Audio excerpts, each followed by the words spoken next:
Is there any specific patient in which you will jump into, something more aggressive like an ADC in the second setting, despite the presence of a PIK3CA mutations?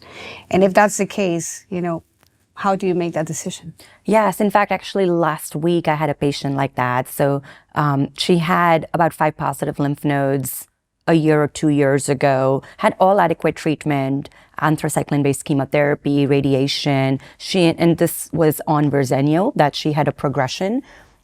Very heavy disease burden, liver mets, bone mets, and she does have a PIK3CA mutation and also has an ESR1 mutation, right? So that is where everything that Giancarlo just mentioned really comes into play. I completely agree that an ESR1 mutation should be targeted when the disease space is a little bit slower. The responses can take a little bit time. So when you have that luxury of time and the patient is asymptomatic, I think it's excellent. The drugs are very well tolerated. And the combo approach is also, very promising in terms of SERD in combination with CDK4/6. A PIK3CA mutation, on the other hand, also is the endocrine backbone, can make that response not super quick.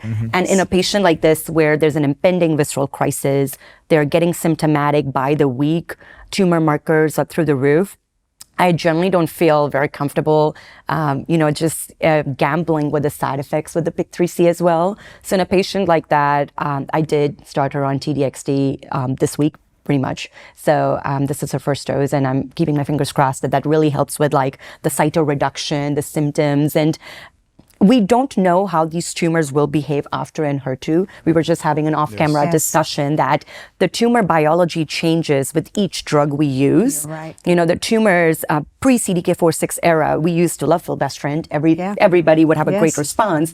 And now after CDK4/6, you'll see like a 2-month response on fulvestrant. So similarly, I don't know if I can give them a 7-8 month PFS on Capivasertib or alpelisib post-T-DXd, because we don't know that tumor biology, but I would certainly try to give them a PIK3 inhibitor maybe in the future if they are in a place where they can try oral therapy.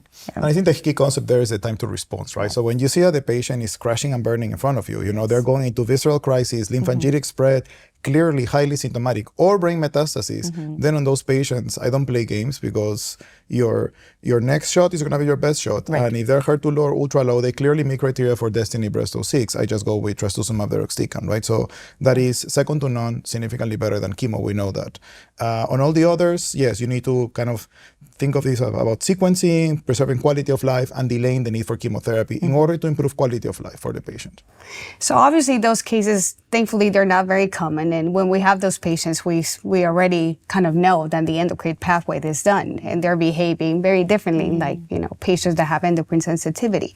But this leads me to have a conversation about SERDs and SERDs combined with medications such as Capivasertib. We have early phase data in combination therapies with SERDs and PIK3CA inhibitors that seems to be promising with a very favorable side effect profile. Have any of you done this kind of combinations already, as far as combining Capivasertib perhaps with medications such as Elacestrant? I have not done that yet, but I'm really excited for it. I do think that's the future. SERDs are the future for endocrine backbone. And I also think that PIK3CA inhibitors will keep evolving over time. I think we are getting better at targeting the mutated version, not the wild type version, and decreasing the side effects.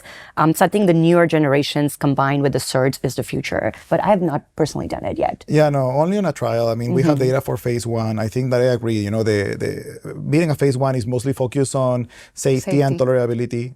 The good news is that yes, the combination is safe, which comes as no surprise, right? I mean, we know the SERDs are medications that are decently well tolerated. They have minimal toxicity. You're not producing any cardiac problems, minimal GI toxicity. So the advantage there will be that it gives you the opportunity to compound them with something else. I think that, for example, using Capivasertib and the fact that it can block the AKT and the PIK3CA pathway can allow to rescue back some of these patients.